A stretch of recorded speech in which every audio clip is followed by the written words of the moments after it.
Spices can be found in just about everybody's kitchen, but there's a new study revealing that some spices may contain something extra concerning levels of heavy metals. CBS 2's Naomi Ruckham reports. Most of us shake spices on our food and add them to our recipes without much thought. But Consumer Reports found there could be problems with some of them. Of all the spices that we investigated, 1/3 of them had concerning levels of heavy metals, lead, cadmium, or arsenic. Chief Scientific Officer James Dickerson says Consumer Reports tested 126 herbs and spices from 38 different companies. In every brand of oregano and thyme, concerning levels of heavy metals were detected. The metals were also found in almost all brands of ginger and basil tested, and in around half of the paprika and turmeric brands. Studies have shown that frequent exposure to lead, cadmium, and arsenic can be damaging over time. For children, during their early stages of development, these heavy metals can adversely impact their neurological development as well as the respiratory development. Spices are often grown overseas, where contaminated water can lead to heavy metals in the soil. The American Spice Trade Association says an analysis showed spices make up less than 0.1% of dietary lead exposure in children ages 1 to 6, and the risk is low in adults. What should people do with this information? Don't panic. Dickerson says the good news is every brand tested of curry and garlic powder, black pepper, coriander, sesame seed, and saffron did not have concerning levels of metals. Think about what herbs and spices that you and your family use and diversify the amount that you use. So don't overload on a particular spice. He says choosing products with low levels can make sure you and your family stay safe. Naomi Ruckham, CBS News, Yonkers, New York. And in the Consumer Reports tests, organic products did not perform any better than non-organic spices.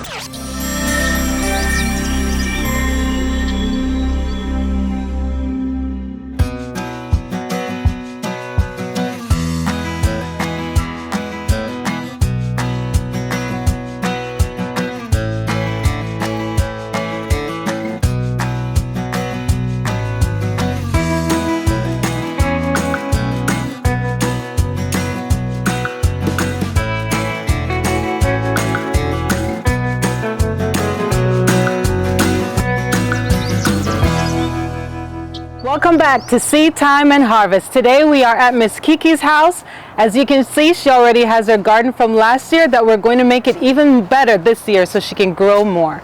Stay tuned while we help our sister out.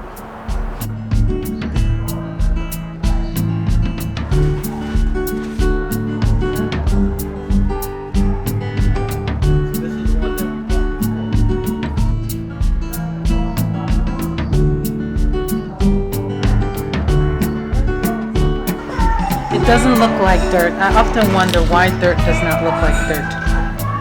Shouldn't it look like dirt? So we got some organic raised bed mix. This is a raised bed or container mix. And we're going to combine that with the in-ground soil from Nature Source. Of course, we're at Home Depot, so this is a new brand. We haven't tried this one yet. Excited to see what it's going to look like and what's going to be the outcome.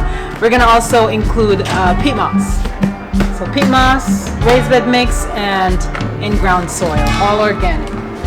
So the peat moss is 3 cubic feet. Yes. And these bags are 1.5 cubic feet. And we're going to be adding on to a Sister Kiki, to her garden, her raised bed. We're going to also organize it for her. So stay tuned for that.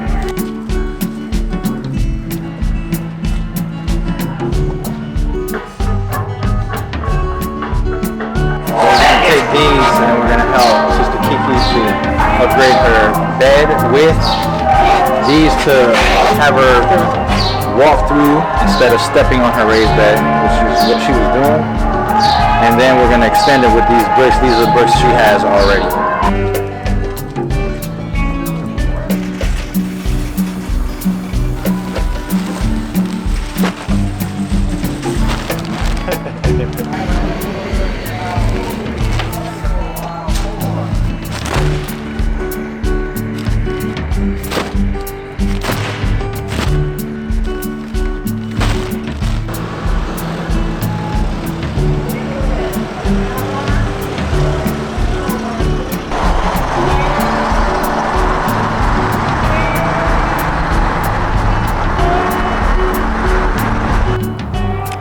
how the garden is set up from prior year, you can tell based on where the plants are that it was not used very effectively. You see a lot of mounds where 1 and 2 plants are, but this is actually a 5-foot bed, and most of this space is just used for walking. So what we're going to do is we're going to section the garden. We're going to make one walkway down the middle and give her more space to be able to grow food on both sides. The good thing is she has a lot of earthworms in here. There's a lot of life. And you can tell that she was doing good by the size of the okras. These things are huge. A lot of things went to seed in the garden, and as I'm going through, I can see where seeds fell, that the same plants are going to regrow once it gets warm enough. Miss Kiki had potatoes. Apparently this was her potato patch, and she has the weed fabric underneath her garden, which I don't like, but most people do. Oh, look at this worm. It's so pretty. Oh, wow. She has a lot of earthworms. Second worm you found, isn't it? Yes, they're really big. They're really nice size worm. I'm just going to put it back in. What do worms do in the garden? They tunnel, they aerate the soil, they turn the soil, and of course they add black gold, worm casting. But as I was saying, she planted potatoes here, and the potatoes went through the weed fabric, which she wasn't able to get through, so now I can feel them in there. They're rotting, so maybe that's why the worms are in this area. A lot of food for the worms. They'll just stay in there and break down, feed the soil.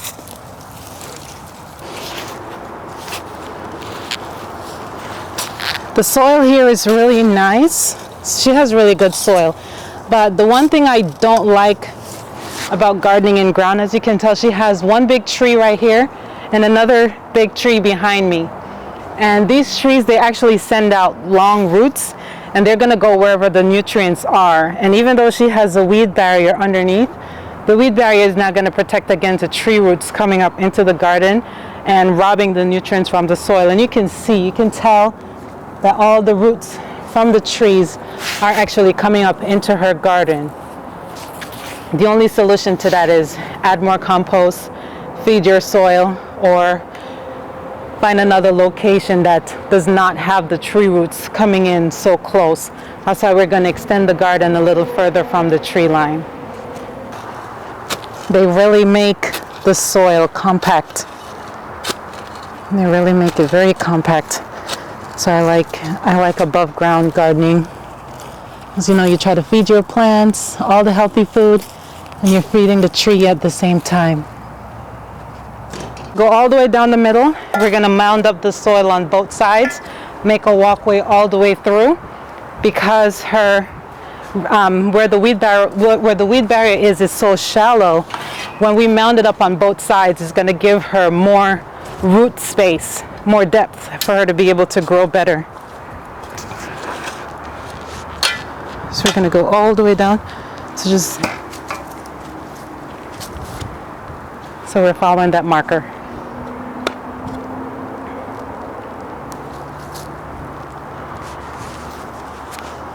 All right, so this one is better for cutting.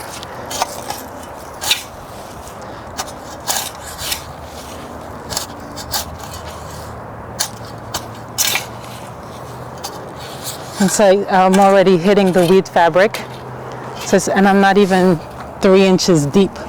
Most of your vegetables, they need to go at least 6 to 8 inches deep for the shallowest. So this is where this is, it's not deep at all.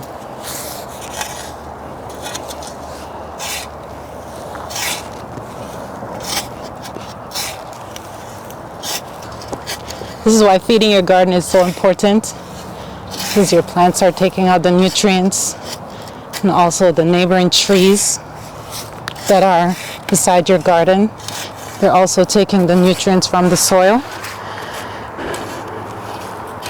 So you have to add organic fertilizer, compost, and be consistent. Because you just have plants growing, but they have no nutrients, no nutritional value, and that's most of what you get in the stores. You buy food to fill your belly, but you get really no benefits from them, nutrition-wise.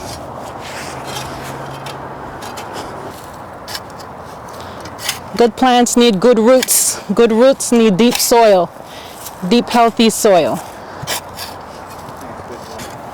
Now we are at the end. We're gonna break the floodgates open and go further out.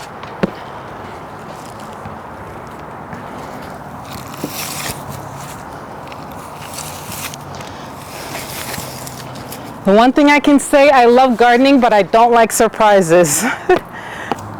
This is an earwig. Earwigs are bad for the garden.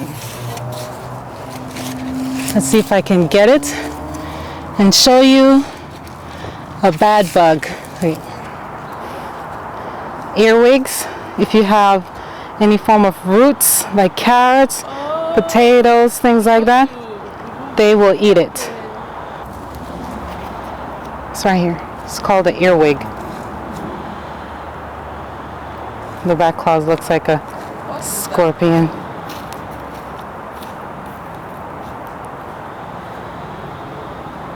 He's trying to pinch me.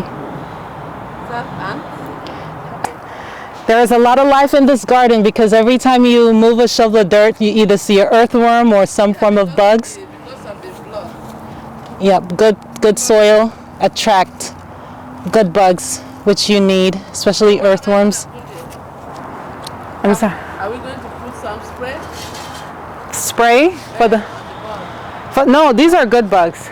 Yeah, No, these the way you combat bugs, by having healthy good soil. When you have good soil, you don't need to spray.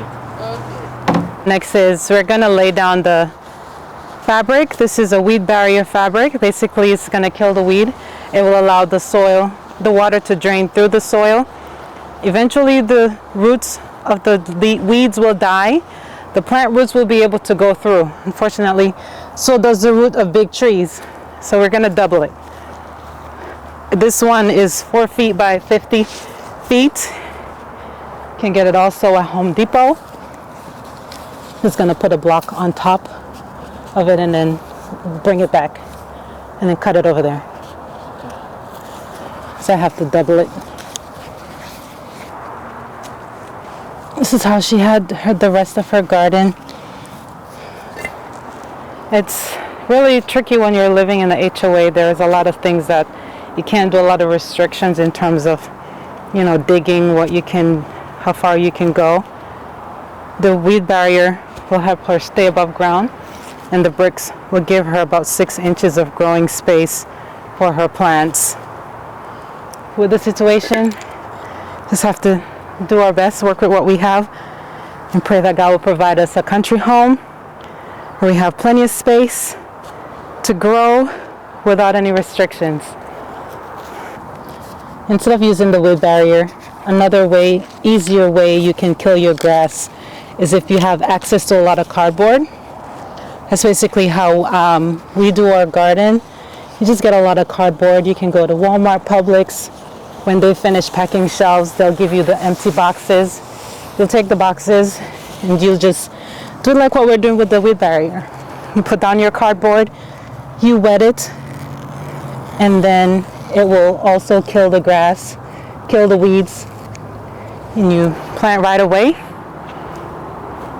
The roots will go through the cardboard eventually, allow microorganisms to come up as well, and I find that way it's a lot better. Using bricks to make a garden instead of wood has some advantages. One, if you don't have power tools to be able to cut and put a raised bed together, it's a lot easier to use a brick.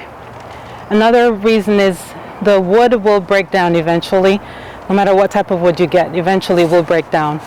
But the blocks, yes, they may split, but they last a lot longer than the wood. So I really like gardening with the blocks, but it's a personal choice.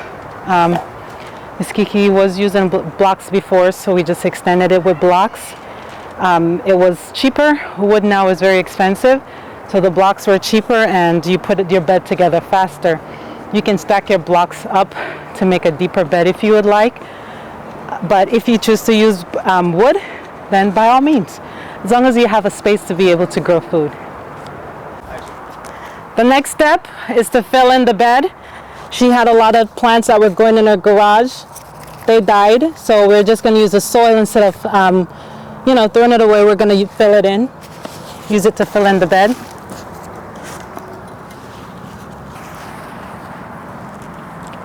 Someone said to me, they made a comment on the last video, you need to put your hands in the dirt. I would put my hands in the dirt. I have no problem putting my hands in the dirt, but when I know what's in it. Okay, if you know what's in it, then yeah, go ahead and put your hands in it. But where we are, there are a lot of critters, and I don't want to get bit. So I decided to use a glove. I'm gonna put in the in-ground soil and the raised bed mix, as well as the peat moss. I'm just gonna mix them all together, get an even spread. Jose's gonna pour, and if I can find the shovel, I'll mix. As she gets ready for planting, then we're going to add fertilizer. This makes sense to mix in the fertilizer initially with the soil because, you may put fertilizer where the plants are not gonna go. Before we used to do that, just mix everything together, but then counting the cost, you're really wasting fertilizer. Because if the soil go between the rocks and the plants doesn't go there, then that's a waste.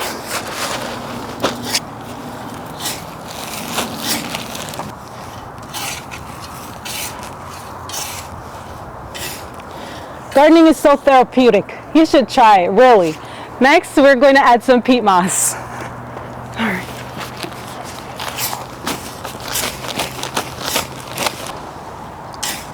Peat moss is a soil conditioner. It helps with water retention, and it also makes the soil more light. It's not compacted. Encourages root development as well. This is my garden rake. It's very good for leveling the soil, making sure everything is all evenly distributed.